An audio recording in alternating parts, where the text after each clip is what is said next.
कोई 600 वर्ष पुरानी बात है। विजयनगर का साम्राज्य सारी दुनिया में प्रसिद्ध था। उन दिनों भारत पर विदेशी आक्रमणों के कारण प्रजा बड़ी मुश्किलों में थी। हर जगह लोगों के दिलों में दुख, चिंता और गहरी उधेड़-बुन थी। पर विजयनगर के प्रतापी राजा कृष्णदेव राय की कुशल शासन व्यवस्था, न्यायप्रियता और प्रजा वत्सलता के कारण वहाँ प्रजा बहुत खुश थी।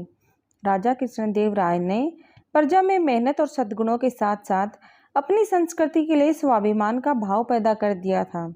इसलिए विजयनगर की ओर देखने की हिम्मत किसी विदेशी आक्रामकता की नहीं थी। विदेशी आक्रमणों की आंधी के आगे विजयनगर एक मजबूत चट्टान की तरह खड़ा था। साथ ही वहाँ लोग साहित्य और कलाओं से प्रेम करने वाले और परिहास प्रिय थे। उन्हीं दिनों की बात है, विजयनगर के तेनाली गांव में एक बड़ा बुद्धिमान और प्रतिभा संपन्न किशोर था। उसका नाम था रामलिंगम। वह बहुत हंसोड़ और हाजिर जवाब था। उसकी हास्यपूर्ण बातें और मजाक तेनाली गांव के लोगों को खूब आनंदित करते थे।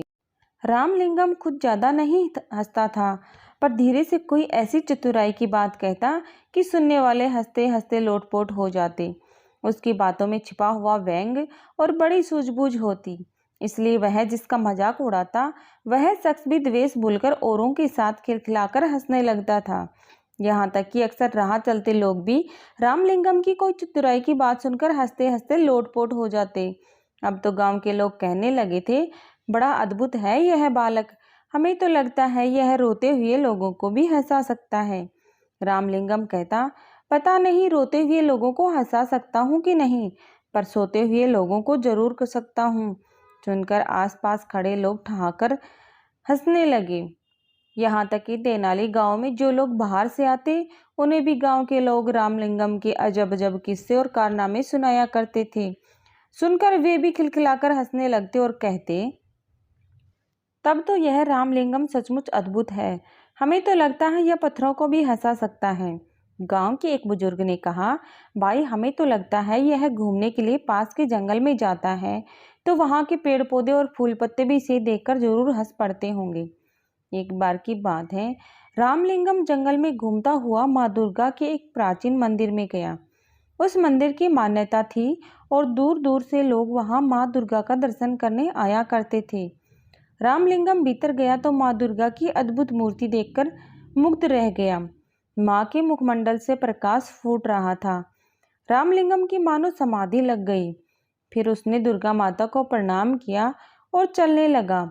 तभी अचानक उसके मन में एक बात अटक गई। माँ दुर्गा के 4 मुख थे, 8 भुजाएं थी। इसी पर उसका ध्यान गया और अगले ही पल उसकी बड़े जोर से हंसी छूट गई। देखकर माँ दुर्गा को बड़ा कौतुक हुआ। वे उसी समय मूर्ति से बाहर निकलकर आई और रामलिंगम के आगे प्रकट हो गई। बोली, बालक तू हंसता क्यों है? रामलिंगम माँ दुर्गा को साक्षात सामने देखकर एक पल के लिए तो सहम गया और फिर हंसते हुए बोला, क्षमा करें माँ, एक बात याद आ गई, इसलिए हंस रहा हूँ। कौन सी बात? बता तो भला, माँ दुर्गा ने पूछा। इस पर रामलिंगम ने हंसते हंसते जवाब दिया, माँ मेरी तो सिर्फ एक ही नाक है, पर जब जुकाम हो जाता है तो मुझे बड़ी मुसीबत आती है। आपके तो 4 मुख और भुजाएं भी 8 हैं, तो जब जुकाम हो जाता होगा तो आपको और भी ज़्यादा मुसीबत। रामलिंगम की बात पूरी होने से पहले ही माँ दुर्गा खिलखिलाकर हंस पड़ी। बोली, हट पगले, तो माँ से भी मजाक करता है। फिर हंसते हुए उन्होंने कहा, पर आज मैं समझ गई हूँ कि तुझमें हास्य की बड़ी अनोखी सीढ़ी है। अपनी इसी सूझबूझ और हास्य के बल पर तू नाम कमाएगा और बड़े बड़े काम करेगा। पर एक बात याद रख, अपनी इस हास्यवर्ती का किसी को दुख देने के लिए प्रयोग मत करना।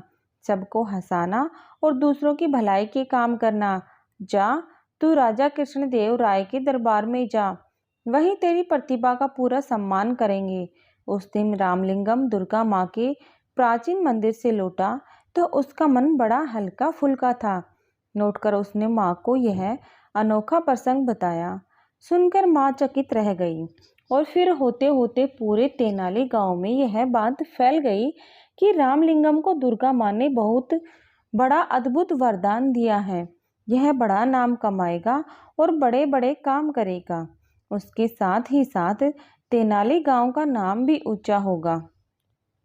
दोस्तों, कहानी अच्छी लगी तो कमेंट करना ना भूलें, वीडियो को लाइक करें, चैनल को सब्सक्राइब करें। धन्यवाद।